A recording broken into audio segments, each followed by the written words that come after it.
The grounding of Boeing S-737 MAX jets after the crash in Ethiopia has had no immediate financial impact on airlines using the planes, but it will get painful for the industry the longer they do not fly, companies and analysts said on Friday.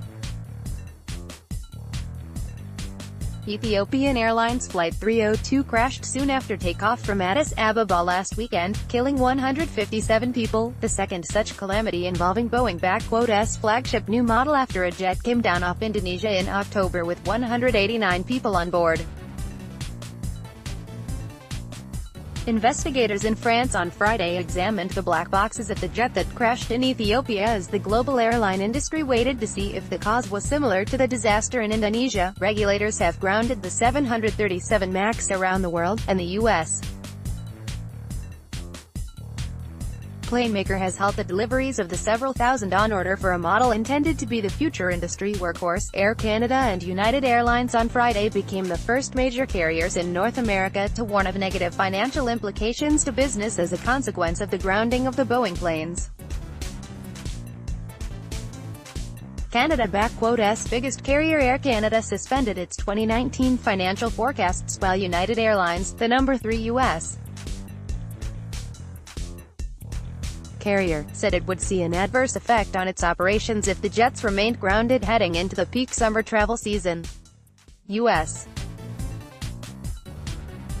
Bank City said it expected the grounding to eat into the profits of Southwest Airlines, which operates the world's biggest 737 MAX fleet, causing a plane shortage for the carrier and likely passenger compensation costs. For airlines that overordered the 737 MAX, the grounding could provide an excuse to delay or cancel purchases, analysts said, though others are scrambling to adjust business plans that bet heavily on the fuel-efficient, longer-range jets. Watch this Z Business video here. In both crashes, pilots asked to return minutes into flight. It looks like the Lion Air, because the flight only lasted for 6 minutes, Ethiopian Airlines chief executive Tewolde Gebre-Mariam told Chinese state news agency Xinhua on Friday. There is clear similarity between our crash and the Lion Air crash. Reuters was not able to reach Tewolde for comment. A link between the two accidents makes blame more likely to lie with Boeing and less likely with the airline. Parallels between the twin disasters have frightened travelers worldwide and wiped billions of dollars off Boeing stock.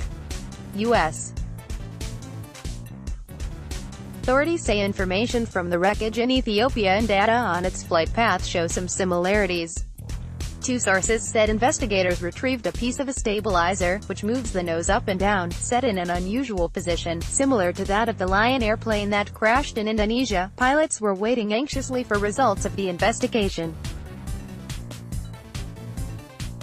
Looking at the crash site photos, the aircraft appears to have nosedived, Paul Gichinga, former head of the Kenya Airline Pilots Association, told Reuters.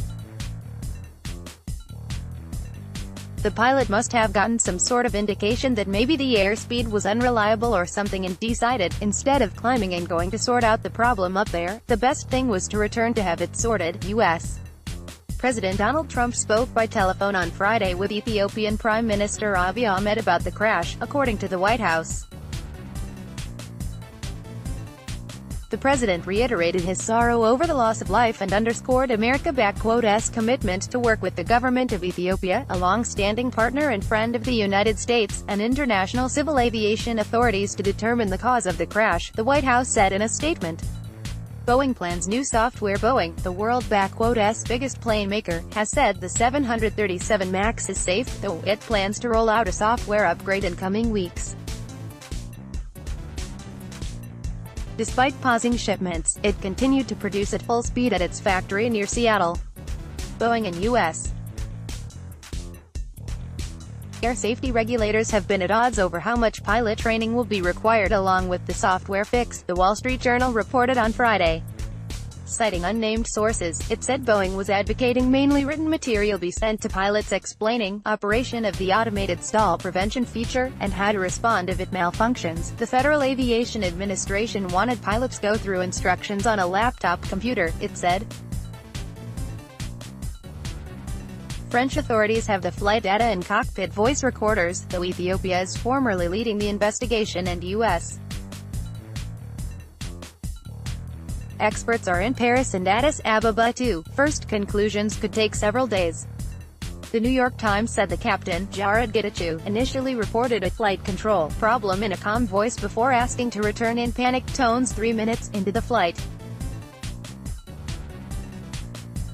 Break, request back to home, he told controllers, the newspaper reported. The jet initially flew below the minimum safe height for its climb, then once at higher altitude was oscillating up and down by hundreds of feet, all at abnormally fast speed, the Times said.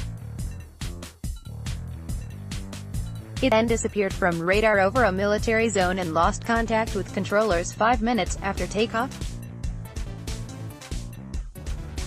In Ethiopia, relatives have been visiting the charred and debris-strewn field to pay last respects. The victims came from 35 nations.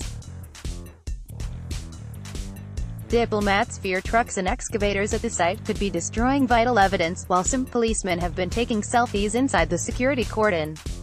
Families stuck in emotional Israeli Elon Matzliah came to Ethiopia thinking it would be quick to find the remains of his brother for burial in accordance with Jewish tradition. More than 24 hours is a problem for us. But I have been here for more than 96 hours, the 46-year-old told Reuters. We are now stuck in the same place, the same as Monday. We are very emotional, with heightened global scrutiny, the head of Indonesia-S Transport Safety Committee said a report into the Lion Air crash would be speeded up for release in July or August. A preliminary report focused on maintenance, training and an anti-stall system. Elsewhere, a potential new Chinese order for more than 100 jets worth well over $10 billion was put in doubt. Legal experts said even non-U.S. families of the Ethiopia victims may be able to sue Chicago-based Boeing in the United States, where payouts are larger, as 8 of the dead were American, and plaintiffs may argue liability hinges on system design and safety decisions made by executives.